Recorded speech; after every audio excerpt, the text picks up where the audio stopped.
सबसे इम्पॉर्टेंट बात ये है कि जो अच्छे रीडर्स होते हैं और जो अच्छे लर्नर्स होते हैं वो एक्सक्यूजेस नहीं बनाते, बल्कि वो हमेशा उस पर वर्क करते हैं जिस पे कि उनका बेटरमेंट हो सके। तो एक्सक्यूजेस की बजाय आप रिजल्ट्स पे बात करिए, ठीक है। तो एक एक्सक्यूज अक्सर ये आता है कि हम द हिंदू एडिटोरियल, हमारे पास पैसे नहीं है, या पेपर वाला भाग गया तो क्या करें, पेपर वाला आ ही नहीं रहा आजकल। तो ऐसे बहुत सारे रीज़न सुनने में आते हैं। तो मैं आपको बता दूं कि आपको सिंपली गूगल करना है। आप google.com पे जाएंगे और यहाँ पे आपको सिंपली लिखना है द हिंदू एडिटोरियल टुडे और एंटर करना है। और जैसे ही आप एंटर करेंगे तो ये आपको द हिंदू एडिटोरियल आज का अवेलेबल हो जाएगा। और मैंने हमेशा से कहा है कि ये नॉलेज का सबसे बेस्ट सोर्स है, क्योंकि इसके जो राइटर्स हैं वो बहुत अच्छे प्रोफेशनल्स हैं, बहुत हाईली पेड प्रोफेशनल्स हैं, जिनको आप फ्री में एक्सेस करके अपनी लैंग्वेज में स्टैंडर्डाइजेशन ला सकते हैं। जैसे revision sans vision on the 3 bills that replace the body of criminal laws in India. New laws have positive features but bring no path-breaking change in system. अब देखिए यहाँ पे रिविजन सैंस, ये SANS sense का meaning क्या है ये आपको सोचना है। SANS, बाकी रिविजन सभी को पता है। और सैंस का मतलब होता है बिना, विदाउट, नोट इट डाउन। बिना किसी, जैसे आपने कहा कि पढ़ाई बिना लगन के बेकार है, सो SANS सैंस ये नाउन है और इसका मतलब है विदाउट समथिंग, बिना या रहे। अब आप लोग बिना का मतलब तो समझते ही हैं, जैसे इसके बिना ये बेकार है। जैसे मैंने कहा कि लगन के बिना पढ़ाई या उद्देश्य के बिना करियर की तैयारी करना बेकार है। तो सन्स तो आपने बहुत अच्छे सुना होगा, तो सन्स को सैंस से रिलेट कर दो कि जो बेटे हैं they must have certain goal of life. यानी एक वर्ड और है सैंसेरिफ। सैंसेरिफ का मतलब होता है जो एकदम प्लेन हो, प्लेन, जिसे आप कहते हैं सादा। एंड हम इसे दूसरे शब्दों में कह सकते हैं मंडेन, ऑर्डिनरी। सैंसेरिफ, तो सैन से ही हम इसे रिलेट कर सकते हैं कि बिना रॉक शॉक के कुछ लोग अपनी जिंदगी पूरी निकाल देते हैं। एंड इसी से मिलता जुलता एक वर्ड और है sans culotte. Sans SANSCUQLOTTE, sans culotte, sans culotte. इसका मीनिंग है, इसमें डैश लगेगा, इसका मतलब है बहुत ही वियर्ड पोजीशन में होना, in very miserable condition, in a very miserable condition. जैसे हिंदी में हम कहते हैं चिथड़े पोश, चिथड़े पोश, सैंस क्यूलोटे। तो यहां पे हिंदी का एक सिंपल सा मीनिंग आ रहा है, क्यों लोटे हो। लोटे होने का मतलब है लेटे होना। तो बिना लक्ष्य के क्यों लेटे हो, मतलब चिथड़े पोश हो, यानी कि उसकी बैंड बच चुकी है, राइट। सैंस क्यूलोटे, सो इजिली ये आप लर्न कर सकते हैं। अब देखिए रिविजन सैंस विजन, मतलब अगर दृष्टिकोण नहीं है तो रिविजन का कोई मतलब ही नहीं है। बिना विजन के रिविजन का क्या मतलब। On the 3 bills that replace तो सभी को पता है, the body of criminal laws in India. आइए इसके बारे में डिटेल में जानते हैं और इंपॉर्टेंट वर्ड्स को हाईलाइट करते हैं। यहां पे एक वर्ड आ रहा है पाथ ब्रेकिंग, इसका मीनिंग क्या है। जैसे एक वर्ड, ये एक फ्रेज है, पाथ ब्रेकिंग। हाँ, path breaking, bring no path breaking change, मतलब जैसे कहते नहीं कि जैसा था वैसा ही है, ठीक है। तो पाथ ब्रेकिंग एक फ्रीज के रूप में आ रहा है, और इसका मतलब है कि नो इफेक्ट, प्रभावहीन।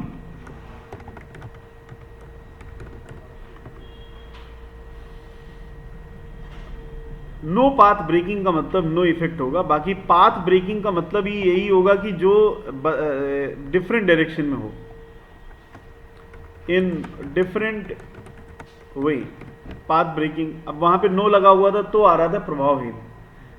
जैसे आपने पॉजिटिवली अगर इसको यूज किया कि this is a path breaking thing, so वो बहुत बड़ा प्रभाव होगा। अच्छा, ग्राउंड ब्रेकिंग, ग्राउंड ब्रेकिंग का मीनिंग क्या होता है? रिकॉर्ड ब्रेकिंग तो आपको पता ही है, record breaking selections, alright. Ground breaking ceremony, इसके बारे में आपने सुना होगा, ठीक है। ओके, इसके बारे में आप एनालाइज करके मुझे बताएं। आइए आगे बढ़ते हैं। Law making in the absence of a significant number of opposition members does not reflect well on the legislature.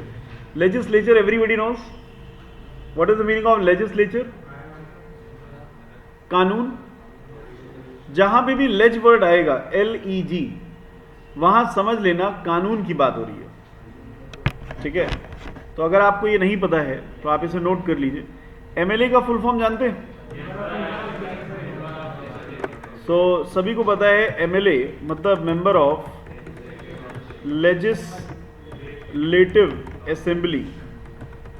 तो लेज वर्ड जहां पे भी आएगा वहां समझ लेना कानून की बात कर रहा है, रूल, राइट। कानून, कानून से संबंधित ये शब्द है। लेजिटिमेट माने कानून बनाना, जो कि वर्ब है। लेजिटिमेट,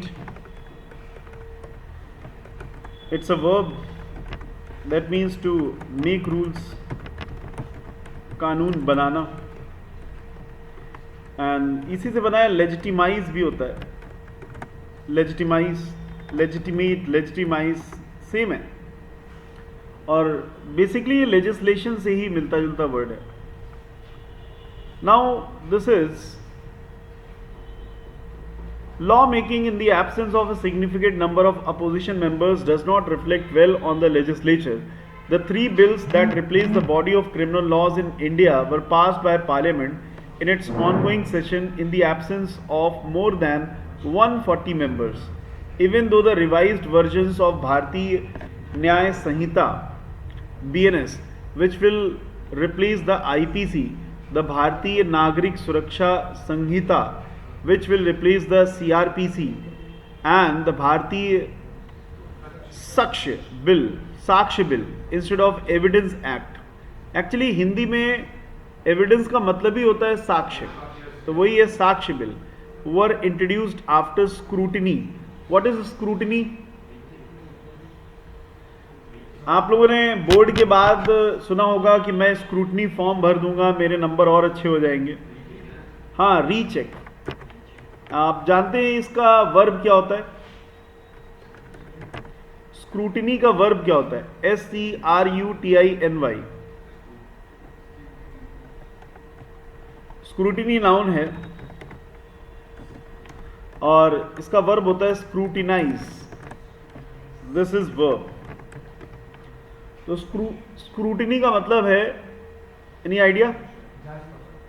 यस, टू रीचेक, जांच करना। स्क्रूटिनी, स्क्रूटिनाइज, तो इसको हम लोग सिंपली स्क्रूटिनी फॉर्म से रिलेट कर सकते हैं। बोर्ड के बाद अक्सर बच्चों का ये कहना होता है कि मैं स्क्रूटिनाइज कराऊंगा, स्क्रूटिनी फॉर्म भरूंगा। By a parliamentary standing committee, they still required legislative deliberations You know meaning of deliberately? What is the meaning of deliberately? Yes, willingly. Deliberately का मतलब है जानबूझकर. Deliberately बहुत ही कॉमन वर्ड है और इसका मतलब है willingly और इसका मतलब है जानबूझ कर. Deliberately. So वो दिल्ली गया जानबूझ करके.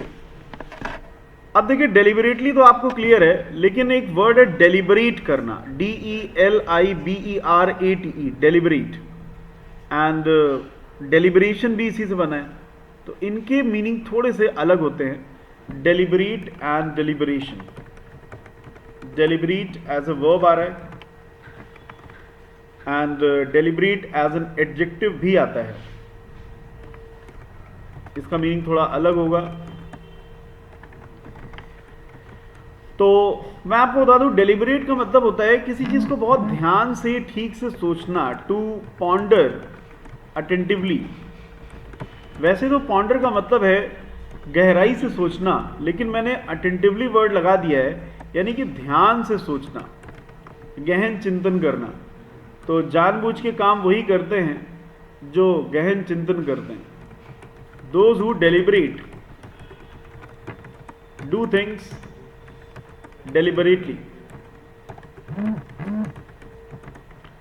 Those who deliberate do things deliberately. And जो deliberate as an adjective आ रहा है, इसका मीनिंग होगा ध्यानपूर्वक, मतलब केयरफुल एंड वेल प्लान्ड या जानबूझ करके किया हुआ, डन विलिंगली. इसे एक सिंपल से वर्ड में कह सकते हैं कि बहुत ही सोची समझी साजिश, बहुत ही सोचा समझा हुआ कार्य, जिसे हिंदी में कहते हैं सोद्देश्य. सो उद्देश्य मतलब उद्देश्य के साथ, विचार विमर्शित. राइट. Deliberate, deliberation. अब डेलिबरेशन वर्ड इसी का नाउन है और इसका मतलब भी विचार विमर्श होता है. थोड़ा सा मीनिंग इसका बदल जाता है डेलिबरेशन का एज अ नाउन. जैसे इसका मतलब होता है थॉट्स, विचार विमर्श. अब देखिए इस कंटेक्स्ट में जो डेलिबरेशन वर्ड आ रहा है उस पर थोड़ा ध्यान देना होगा कि किस कंटेक्स्ट में आ रहा है. यहाँ पे क्या आ रहा है कि रिक्वायर्ड लेजिस्लेटिव डेलिब्रेशंस. तो डेलिब्रेशंस का मतलब है जो विचार विमर्श हैं, जो थॉट्स हैं, in the full chambers given their implications. Now word is implicate. Note it down, IMPLICATE. You know its meaning implicate. Implicate का मतलब है किसी को अपराध में फंसाना, ठीक है, और इसी का नाउन है इम्प्लीकेशन. किसी को फंसा देना, एंटैंगल कर देना. Implicate, it's a verb. This means to entangle someone in crime. अपराध में फंसाना. और फंसाने के लिए लोग इशारा करते हैं, तो इसका मीनिंग एक और है, टू हिंट. अभी फंसाते तभी ना जब उसके ऊपर हिंट करते हैं, इशारा करना. इंटीमेट के दो मीनिंग है. एक तो इंटीमेट एज अ वर्ब, इसका मीनिंग होता है टू इन्फॉर्म, जानकारी देना. जैसे आपने कहा कि मैंने स्टूडेंट्स को इंटीमेट कर दिया है. I have intimated all the students. ठीक है. एंड इसी का नाउन है इंटीमेशन. Intimation is noun. और इंटीमेट वर्ब है, इंटीमेशन नाउन है. साथ ही साथ आप एक वर्ड और ले सकते हैं, इंटीमेट एज एन एडजेक्टिव भी आता है, जिसका मतलब होता है घनिष्ठ, वेरी क्लोज. जैसे आपने कहा कि उसके उसके बहुत ही घनिष्ठ ताल्लुकात हैं, तो इंटीमेट रिलेशन, इंटीमेट रिलेशन का मतलब है बहुत ही क्लोज कॉन्टैक्ट्स। और इससे मिलता जुलता एक वर्ड है इमिटेट, उसका मतलब क्या है? Yes, to copy. थोड़ा सा मिलता जुलता है, तो इंटीमेट, इमिटेट, इंटीमेट, इमिटेट, काफी मिलता जुलता है। और मैंने आपको जो वर्ड बताया था इम्प्लीकेशन एज अ नाउन, उसका मीनिंग क्या होगा? इम्प्लीकेट तो फंसाना हो गया, हाँ, वो बेटा इम्प्लीमेंट होता है। कौन बोल रहा है? एग्जीक्यूट कौन बोला? मेरे भाई, वो इम्प्लीमेंट होता है, इम्प्लीमेंट वर्ब है। और implementation is noun. This is to execute, चलाना, लागू करना, इम्प्लीमेंट। बाकी इम्प्लीकेशंस का मतलब है कि जब कोई फंस जाएगा तो उसको उलझन होगी, एंजाइटी, उलझन, उलझाओ। अब इम्प्लीकेट का मतलब फंसाना, तो इम्प्लीकेशन का मतलब फंसाओ, फंसाओ है तो उलझन है। तो कभी कभी आपने महसूस किया होगा कि मैं फंस गया हूं किसी के चक्कर में, तो इसे कहते हैं उलझन। Alright guys, implicate for the entire country। Concern का मतलब क्या है?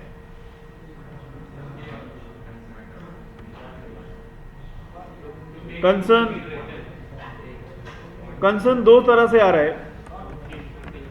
Concern as a verb meaning अलग होता है, कंसर्न्ड ये वरीड होता है as an adjective, and concern as a noun, इसका मीनिंग अलग होता है। कंसर्न का मतलब होता है टू रिलेट, किसी चीज से संबंध रखना। अब इन्वॉल्व है तो संबंध है, राइट?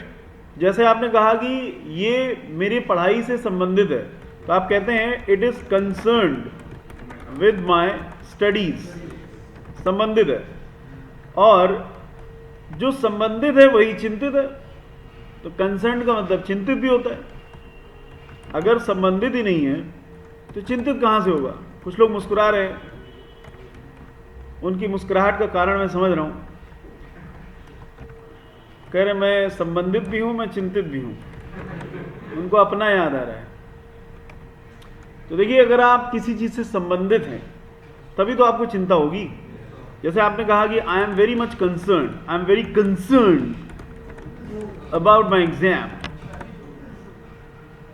तो चूंकि एग्जाम से आप संबंध रखते हैं, इसीलिए एग्जाम को लेकर के आप चिंतित हैं। अब बहुत से लोग, इन्हें कोई फर्क ही नहीं है, बोले एग्जाम वो तो हो ही जाएगा, उसको कोई रोक पाएगा क्या? Right. And concern as a noun use हो रहा है, जिसका मतलब है चिंता, एंक्शसनेस, चिंता। जैसे आपने कहा कि मेरे को कोई टेंशन नहीं, I have no concern regarding this, I have no concern regarding this.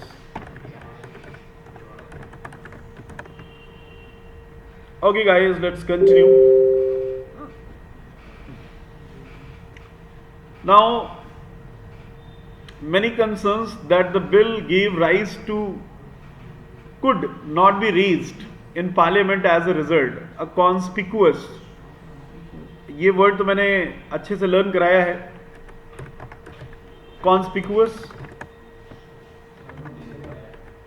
हाँ जी,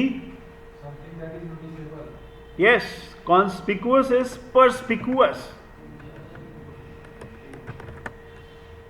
something which is clear, something which is noticeable, or something which is remarkable, something which is apparent, conspicuous, स्पष्ट, कौन सी pic लगाऊं profile पे स्पष्ट नहीं हो पा रहा है। कितना बढ़िया कीवर्ड है, बोल के देख लो। कॉन्स्पिक्यूअस, कौन सी पिक लगाऊं, it's not clear to me, I am smart in all my pics. कोई व्यक्ति सारी पिक्स में स्मार्ट है तो थोड़ा डबियस हो जाता है। बोलो डबियस। डबियस का मतलब डाउटफुल। डबिया के अंदर क्या है ये तो तभी पता चलेगा डबिया खुलेगी। बोले it is dubious. What is inside डबिया? Is dubious. एस्पेक्ट माने क्या होता है? एस्पेक्ट माने पहलू। हर सिक्के के every coin has two aspects. Of the new quotes that barring, what is the meaning of bar? बार माने ये बाल नहीं, किसी को रोकना। This means to stop or to check, रोकना। जैसे आपने ये स्टेटमेंट बड़ा कॉमन सुना होगा, these services have been barred, these services have been barred on this number. इस नंबर पर ये सभी सुविधाएं रोक दी गई हैं। और एक वर्ड होता है मार, ये भी इंग्लिश का वर्ड है।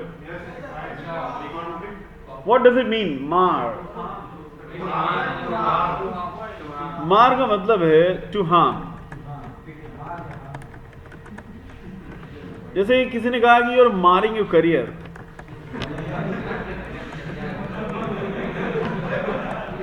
मतलब आप अपने करियर को नुकसान पहुंचा रहे हैं।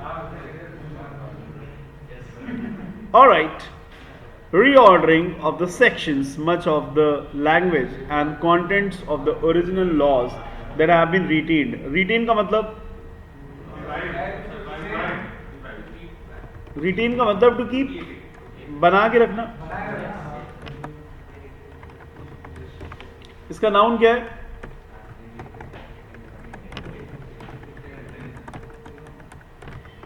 रिटेन का नाउन है रिटेनमेंट। रिटेनमेंट इज करेक्ट और नॉट, ये चेकना पड़े। नो, तो रिटेन खुद ही एज ए नाउन ही यूज होता होगा। या retention is the right word, exactly.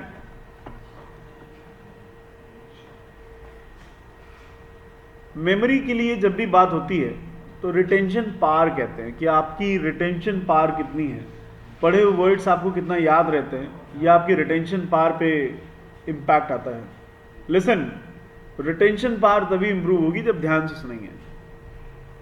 तो अभी मैं सुनूंगा इन सभी वर्ड्स को पढ़ने के बाद। हाउएवर, हाउएवर का मतलब क्या होता है? फिर भी।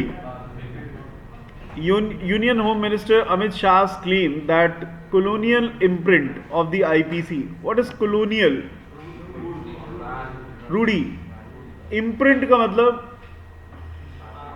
छाप of the IPC, CRPC and the Evidence Act has been replaced by purely Indian legal framework may not be correct, as the new courts do not envisage, note it down, ये important word है exam में आने वाला, ENVISAGE, envisage का मतलब है विचार करना, टू कंसिडर, परिकल्पना करना।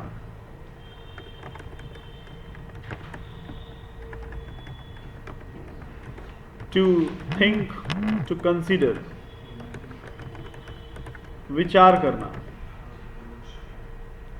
एनविसेज, और इसी से बना है एनविजन। एनविजन वर्ब है और इसका मतलब ये विचार करना है, कल्पना करना, टू इमेजिन। इसे आप विजन से रिलेट कर सकते हैं कि अगर विजन बनाना है तो एनविजन तो करना ही पड़ेगा। ऑन एनविसेज का मतलब कि किसी चीज को ढूंढ निकालना भी होता है कि कितनी तरीके की पॉसिबिलिटीज हैं, उनको फेरेट आउट करना। You know meaning of ferret? Ferret out verb के रूप में आ रहा है। टू एनविसेज, ढूंढ निकालना, ढूंढ निकालना। फेरेट आउट को रिलेट कर सकते हो फिर से रट रहा है, ढूंढ नहीं रहा है, रट रहा है, फेरेट आउट। तो हमें रटना नहीं चाहिए, ढूंढना चाहिए। Any path breaking change in the way country is policed, crimes are investigated and protracted, trials are conducted. Protract का मतलब क्या है? PROTRACT। प्रोट्रैक्ट का मतलब होता है डिले करना, किसी चीज को स्थगित करना या किसी चीज का लंबा खींचना, फैलाना, प्रोट्रैक्ट। टू एब्रोगेट, कैंसिल कर देना। टू इलोंगेट, आप लोगों ने चांदा तो यूज किया ही होगा। प्रोट्रैक्ट, हाँ, वो किस काम के लिए आता था? आप कोई चाप लगाते थे तो चांदा से ही लगाते थे ना। प्रोट्रैक्टर, चांदा से चाप खींचते थे कि नहीं? तो वही है, चाप खींचना यानी कि किसी चीज को लंबा करना, प्रोट्रैक्ट करना। टू डिले, विलंब करना।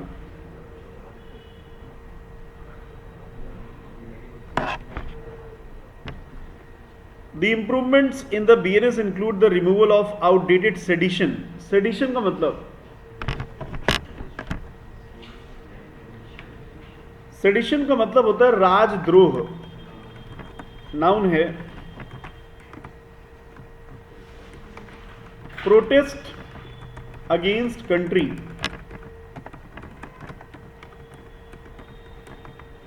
ये बहुत ही दुख की बात है कि लोग राजद्रोह करते हैं। जैसे Naxalites, they have sedition only.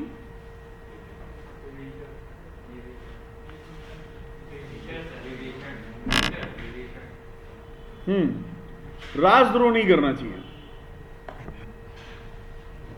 As exciting disaffection, affection का उल्टा क्या हो गया? अफेक्शन का मतलब,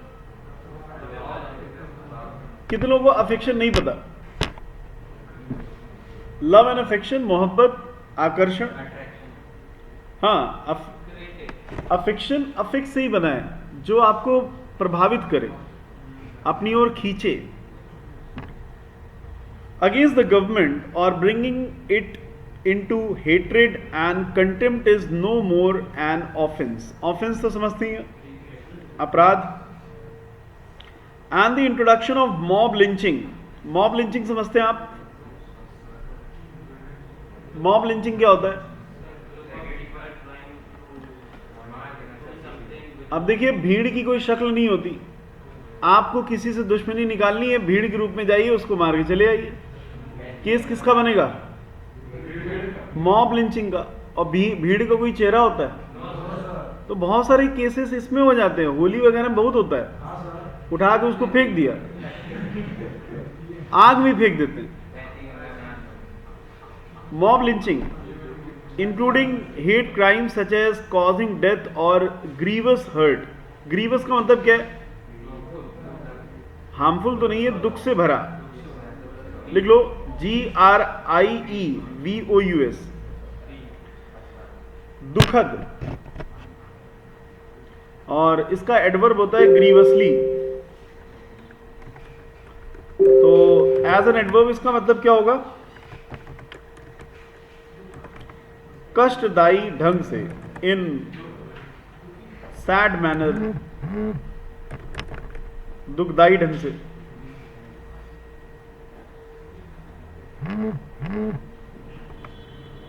और इसको याद करने का ग्रीफ से रिलेट कर दीजिए। एंड ग्रीवस एडजेक्टिव है जिसका मतलब है सैड, दुखदाई।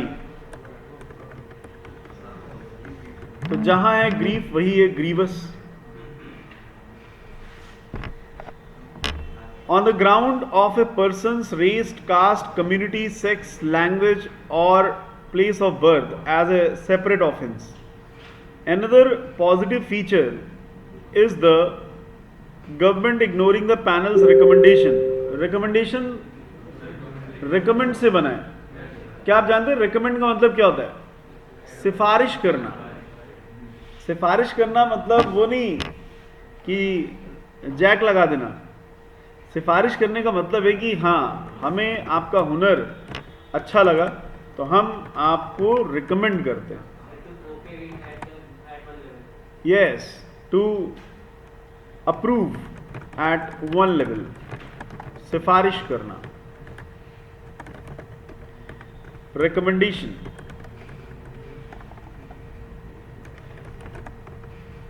अब ऑफिसर्स लेवल पे केवल रिकमेंडेशन होता है। जब फाइनल ज्वाइनिंग लेटर मिल जाए तब मानो कि हाँ, नौकरी हाथ में आ गई है। नहीं, इससे पहले क्या होता है? रिकमेंडेशन। उसे पूरा सिलेक्शन नहीं मानते। Yes, to bring back adultery struck down.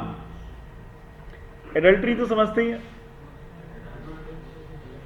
नहीं समझते?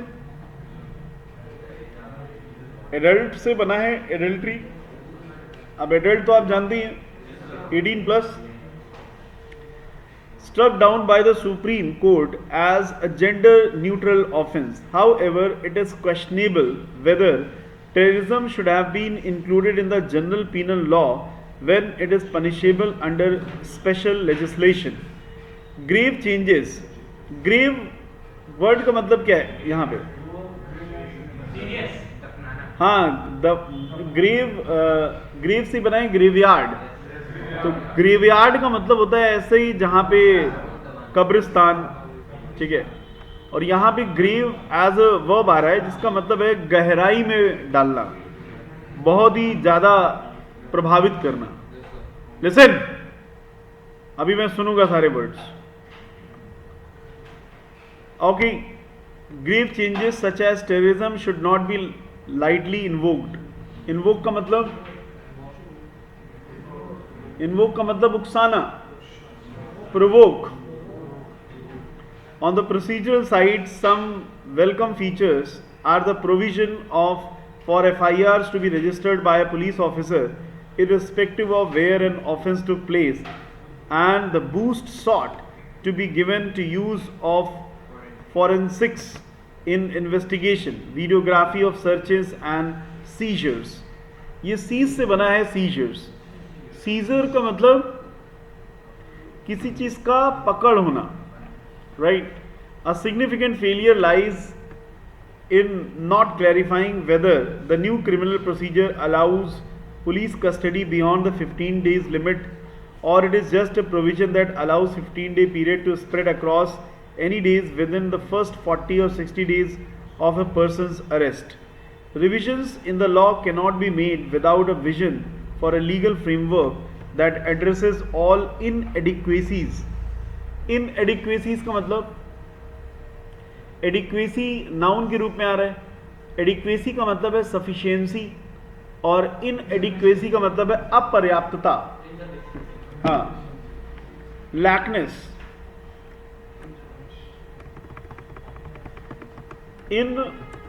inadequate एडजेक्टिव है। inadequacy नाउन है। lack of things, अपर्याप्तता।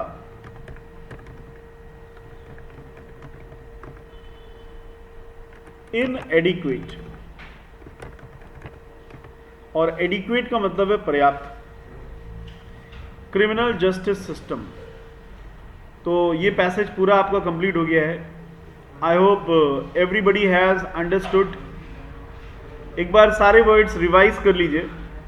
और आप में से कौन कॉन्फिडेंट है बहुत अच्छे से रीड करने के लिए तेज आवाज में, जिसको लगता है कि मेरा रीडिंग स्किल बहुत अच्छा है? Start up, fall out. एक बार आप रीडिंग करेंगे तेजी से, यू मे कम क्लोजर। और बाकी लोग भी वर्ड्स को एक बार रिवाइज करेंगे। हाँ, पैसेज को आपको रीड करना है। Revision sends prisons on the three bills that replace the body of criminal laws in India. Lawmaking in the absence of significant number of opposition members does not reflect well on the legislature. The three bills that replace the body of criminal laws in India were passed by the Parliament in its ongoing session in the absence of more than 140 members. Even though the revised versions of Bharatiya Nyaya Sanhita (BNS), which will replace the IPC, the Bharatiya Nagarik Suraksha Samhita, which will replace the CRPC, and the Bharatiya Saksh Bill instead of Evidence Act, were introduced after scrutiny by the Parliament Standing Committee. They will require legislative deliberation in the full chambers, given the implications for the entire country. Many concerns that the bill gave rise to could not be raised in the Parliament as a result. A conspicuous aspect of the new code is that barring reordering of the sections, much of the language and contents of the original laws have been retained. However, Union Home Minister Amit Shah claimed that the colonial imprint of the IPC, CRPC and the Evidence Act has been replaced by a purely Indian legal framework may not be correct, as the new code do not envisage any path-breaking change in the way the country is policed. Crimes are investigated and protracted trials are conducted. Well done, well done. She has read this very energetically. Good one. Be seated. And punctuation भी आपने अच्छे से follow किया है। थोड़ा और clarity की ज़रूरत है। Yes, yes, you can clap. Good one. देखिए, आप अपनी रीडिंग स्किल्स को इम्प्रूव कर सकते हैं इस तरह के पैसेज को अच्छे से रीड करके, राइट। और जैसे इन्होंने क्लैरिटी के लिए तेज तेज चिल्लाया है, जहाँ जहाँ फुल स्टॉप है वहाँ रुके हैं, इससे क्या है, आपकी रीडिंग में स्टेबिलिटी आती है। और जब आपकी रीडिंग में स्टेबिलिटी आती है तो आप लैंग्वेज में धीरे धीरे कॉन्फिडेंट हो जाते हैं। आपको रीडिंग करने मात्र से पता चल जाता है इस पूरे पैसेज में क्या दिया है। कई लोगों की समस्या है कि रीड करते हैं तो मीनिंग नहीं समझ आता, और मीनिंग समझते हैं तो फिर रीड नहीं हो पाता। कितने लोगों की ये समस्या है? थोड़ी थोड़ी है, कितने लोगों की ज़्यादा है? अब देखिए, इसमें सिंक्रोनाइजेशन लाने की ज़रूरत है। क्या लाने की ज़रूरत है? You need to synchronise. Synchronise का मतलब है, जानते हैं सिंक्रोनाइज का मतलब क्या है? सिंक्रोनाइजेशन, सिंक्रोनाइज का मतलब है किसी चीज को लाइन पे लाना, टू ब्रिंग इन ऑर्डर। ठीक है, जैसे हिंदी में हम कह सकते हैं कि हिंदी में हम कह सकते हैं कि सुधार करना, सिंक्रोनाइज करना। तो आपका रीडिंग और आपका अंडरस्टैंडिंग सिंक्रोनाइजेशन होना चाहिए। किसके बीच में? Reading and understanding. अच्छा, कितने लोगों का सिंक्रोनाइजेशन अच्छा है, जो रीड करते करते अंडरस्टैंड कर लेते हैं?